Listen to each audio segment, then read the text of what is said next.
పరోటా మసాలా తయారు చేసే విధానం. సన్నగా కట్ చేసుకున్న ఆనియన్, కొద్దిగా 1 టేబుల్ స్పూన్ ఆయిల్ వేసుకోవాలి, ఎక్కువ ఆయిల్ వేయను.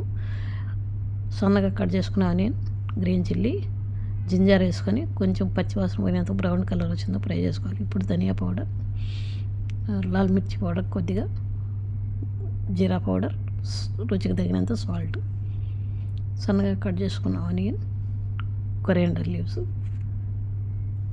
కొద్దిగా లెమన్ జ్యూస్ ఇవి వేసి మసాలా అంతా పట్టేటట్టు బాగా మిక్స్ చేసుకోవాలి. ఇవంతా చేసి 2-3 నిమిషాలు కలబెట్టినామంటే మనకు ఆ నీళ్ళు అనేది ఎగిరిపోతుంది.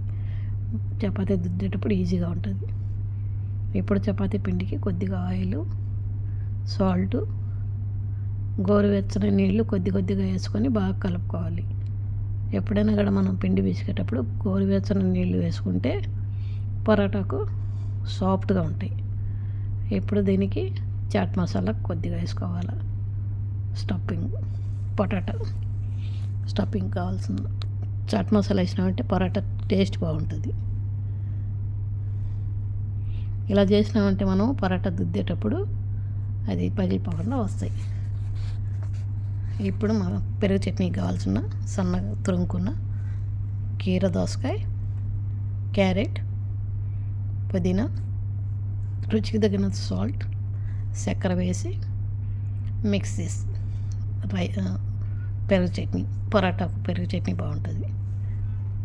ఇలా మనం పరోటాకు ఇలా చిన్న చిన్న లడ్డు మాదిరి చేసుకొని పొటాటో మిక్చర్ అన్నీ ఇలా చేసి పెట్టుకొని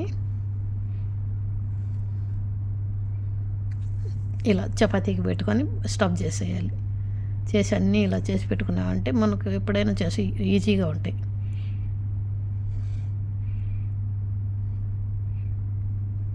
దుద్దేటప్పుడు సులభంగా బాగుంటాయి. ఇలా అన్నీ స్టఫ్ చేసి ఇలా బట్టి పిండి పట్టించి పెట్టినామంటే నేను ఇలాగనే చేస్తాను. చాలా బాగా వస్తాయి పరోటా, సాఫ్ట్గా ఉంటాయి, ఈజీగా కూడా ఉంటుంది. ఇలా అన్నీ ఒక తొరిగా అన్నీ ఇలా చేసి పెట్టేసి పరోటా చేస్తాను. ఒక 2-3 నిమిషాలు పక్కన పెట్టి ఇప్పుడు పరోటా చేస్తుంది.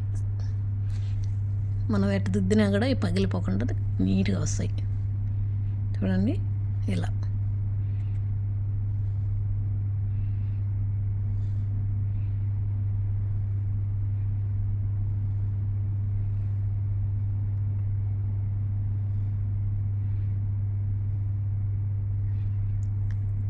ఈ పరోటాకు మనం మ్యాంగో చట్నీ, అచ్చారు కానీ దేంతో అయినా కూడా తినచ్చు.